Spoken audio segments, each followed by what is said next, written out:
आज और कल नई दिल्ली में होने वाले राष्ट्रीय सुरक्षा रणनीति सम्मेलन में शामिल होंगे केंद्रीय गृह मंत्री अमित शाह। वर्तमान मुद्दों और चुनौतियों पर होगी चर्चा। 850 से अधिक अधिकारी भी करेंगे इस दौरान शिरकत।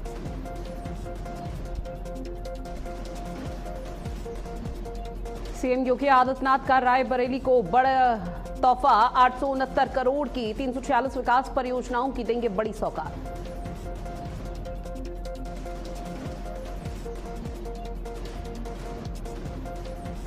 उत्तर प्रदेश में शुरू हो गई चुनावी बिगुल की तैयारियां। सीईसी ज्ञानेश कुमार पहुंचे राजधानी लखनऊ। बूथ लेवल के अधिकारियों के साथ करेंगे बड़ी बैठक। 2027 के विधानसभा चुनाव पर मंथन।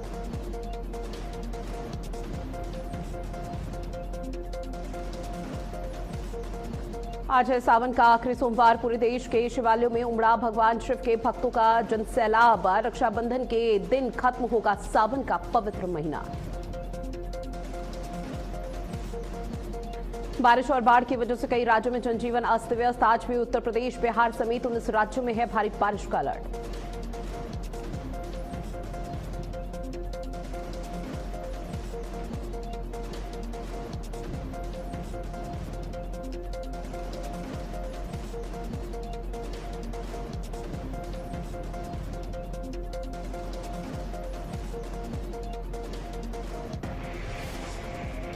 नमस्कार, आप देख रहे हैं भारत अपडेट। मैं हूं आपके साथ ऋतु भंडारी और शुरुआत करते हैं एक बड़ी खबर के साथ बुलेटिन की, जहां उत्तर प्रदेश में 2027 के चुनाव के लिए तैयारियां तेज हो चुकी हैं। राजधानी लखनऊ पहुंचे सीईसी ज्ञानेश कुमार, जहां आज से मुख्य चुनाव आयुक्त का उत्तर प्रदेश का दौरा है। आपको बताते चले कि सीईसी ज्ञानेश कुमार का 2 दिवसीय उत्तर प्रदेश का दौरा है, जो कि कई मायनों में महत्वपूर्ण हो जाता है। विधानसभा चुनाव की तैयारियां किस कदर चल रही है पॉलिटिकल पार्टियों की, और क्या कुछ यहाँ पर मतदाताओं का रुझान आने वाले समय में सामने आने वाला है, उन तमाम चीजों को लेकर मंथन किया जाएगा। सीईसी ज्ञानेश कुमार इस दौरान बैठक भी करेंगे और बैठक की अध्यक्षता करते हुए ज्ञानेश कुमार नजर आने वाले हैं। तकरीबन 20 जिले ऐसे हैं जहां पर अफसर और बीएलओ जो एसआईआर की प्रक्रिया को लगातार यहां पर सुचारू रूप से करा रहे थे, उनके साथ ये बड़ी बैठक होगी, जिसकी अध्यक्षता सीईसी यहां पर ज्ञानेश कुमार करते हुए नजर आएंगे। अब ऐसे में बहुत समय बाद कर्मभूमि वापस आया हूं, ज्ञानेश कुमार की तरफ से रिएक्शन सामने आया, जहां उत्तर प्रदेश के मतदाताओं को भी वोटिंग से यहां पर जुड़ी जानकारी देने के लिए आया हूं। बकायदा उन्होंने जानकारी साझा की। साथ ही उन्होंने कहा कि उत्तर प्रदेश के वोटर को संदेश देने के लिए आया हूं कि उत्तर प्रदेश का जो विधानसभा का चुनाव है 2027 का, वो निष्पक्ष और पारदर्शी तरीके से होगा। उत्तर प्रदेश की यहां पर राज्य कितना तैयार है 2027 में विधानसभा चुनाव कराने को लेकर, उसको लेकर मंथन का सिलसिला यहां पर देखने को मिल पाएगा। तो निश्चित तौर पर यह समझना बेहद जरूरी है कि दौरा सीईसी ज्ञानेश कुमार का बेहद महत्वपूर्ण हो जाता है, जहां पर ज्ञानेश कुमार उत्तर प्रदेश के 2 दिवसीय दौरे पर है। और ये 2 दिवसीय दौरे को लेकर आपको बताते चले कि आगे आने वाले समय के लिए रणनीति पर मंथन होगा। यहां पर हर पार्टी के कार्यकर्ता या हर पॉलिटिकल पार्टी कितनी तैयार है, कितनी मजबूत है आगे विधानसभा चुनाव को लेकर, उसको लेकर यहां पर मंथन किया जाएगा। इसके साथ ही एसआईआर की प्रक्रिया जो हाल फिलहाल में यहां पर उत्तर प्रदेश में चल रही थी, मतदाताओं के बीच बीएलओ और अधिकारीगण पहुंच रहे थे ताकि एसआईआर की प्रक्रिया को संपन्न और सुचारू किया जाए, उसको लेकर भी मंथन किया जाएगा कि क्या कुछ डेटा सामने आया है, कितने मतदाता है, कितने यहां पर महिला मतदाता है, कितने पुरुष मतदाता है, और कितने वो मतदाता है जो पहली दफा वोट कर रहे हैं, चाहे वो जेंसी हो, जेन अल्फा हो। अब इन तमाम चीजों को लेकर मंथन का सिलसिला आज देखने को मिल सकता है। लखनऊ मेरी तपोभूमि रही है, यहाँ पर मेरी शिक्षा भी हुई और यहाँ से हम फिर उनकी शिक्षा बहुत दिनों के बाद लखनऊ में अपनी कर्मभूमि पर आकर उत्तर प्रदेश के मतदाताओं के लिए संदेश देने के लिए आए। खास तौर से हमारे बूथ लेवल ऑफिसर्स जो कि लोकतंत्र की आधारशिला होते हैं, उनको कुछ बात समझा दें। और उत्तर प्रदेश की जितनी यूनिवर्सिटीज हैं और जितने स्कूल्स हैं, वहाँ पर चुनाव प्रक्रिया की पारदर्शिता और पूरी प्रक्रिया को समझाने के लिए भी यहाँ पर कार्यक्रम होंगे। इन्हीं छोटे शब्दों के साथ सारे मतदाताओं के एक बार फिर नमस्कार। जय भारत, जय।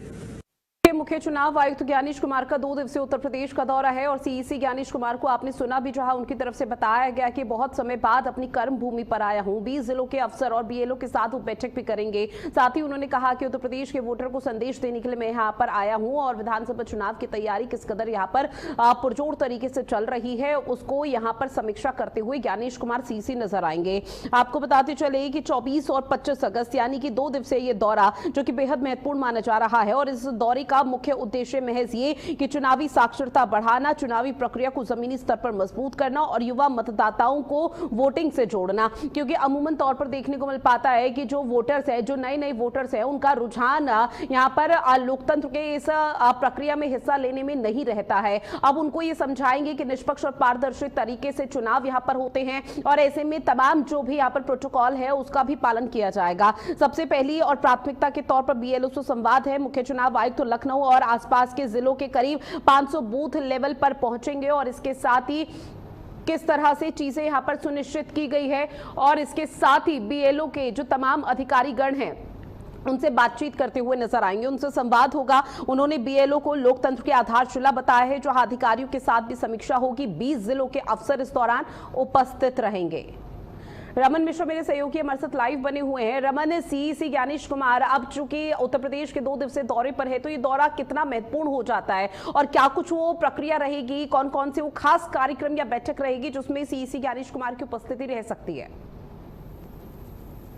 बिल्कुल, आपको बता दें कि उत्तर प्रदेश चुनाव से पहले मुख्य चुनाव आयुक्त ज्ञानेश कुमार 2 दिवसीय दौरे पर हैं और यहाँ पर वो कई बूथों पर भी जाएंगे और वहाँ पर जो बीएलओ हैं उनसे बातचीत करेंगे, संवाद करेंगे, उन्हें ट्रेंड करेंगे किस तरीके से उन्हें तमाम चुनौतियों का सामना करना है। और ज्ञानेश कुमार ने खुद बताया भी कि लखनऊ उनकी कर्मभूमि रही है आज वहाँ, और वहीं यहाँ पे उनकी शिक्षा भी हुई है और यहाँ पर आने पर उन्हें अच्छा लग रहा है। और यहाँ तमाम जो विश्वविद्यालय हैं, विद्यालय हैं, वहाँ के छात्रों, बीएलओ और जो भी चुनाव प्रक्रिया से जुड़े हुए अधिकारी हैं उनसे बातचीत करेंगे और उन्हें चुनाव का एक तरीका बताएं किस तरीके से चुनावी प्रक्रिया पूरी की जाए, क्योंकि चुनाव ही लोकतंत्र का आधार है और उस चुनाव को जो पूरा कराने का काम करता है, जो मुख्य भूमिका होती है वो सबसे ग्राउंड स्तर पर बीएलओ की होती है। ऐसे बीएलओ का एकदम से निपुण होना अपने काम में बड़ा महत्वपूर्ण है, क्योंकि अगर बीएलओ अगर कोई भी कमी करता है तो सवाल जो है वो चुनाव आयोग पर उठता है और चुनाव प्रक्रिया पर उठता है। इसलिए बीएलओ को प्रॉपर ट्रेनिंग दी जाएगी, बातचीत संवाद किया जाएगा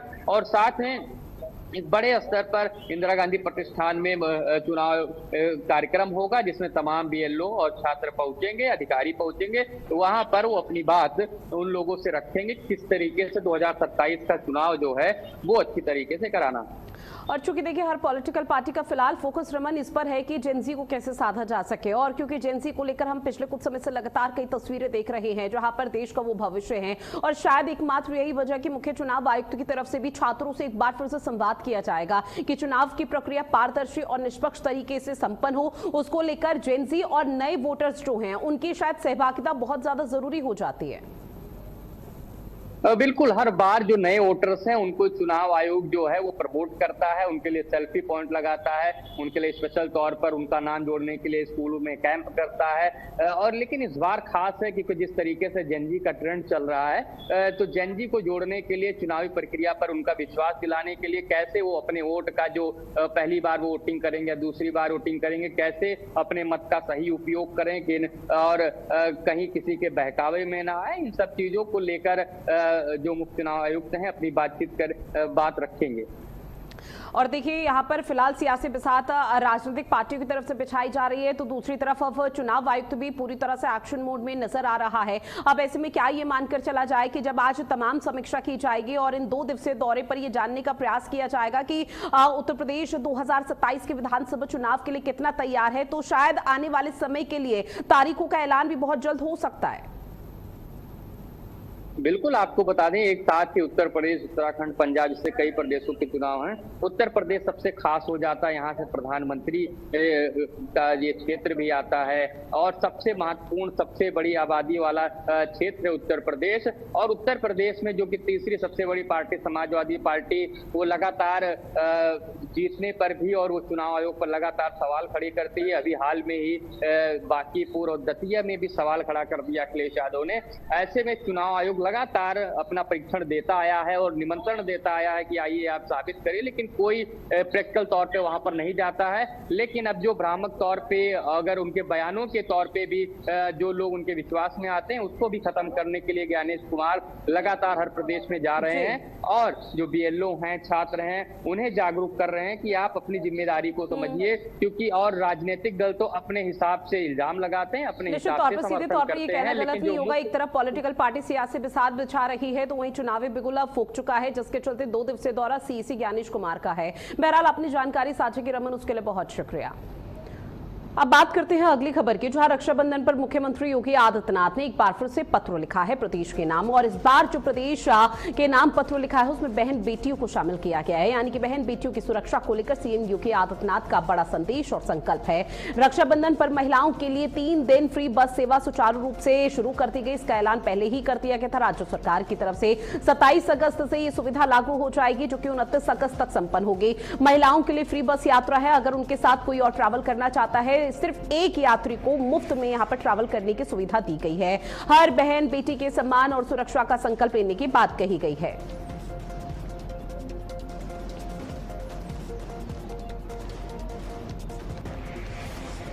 और चलिए सीधा आपको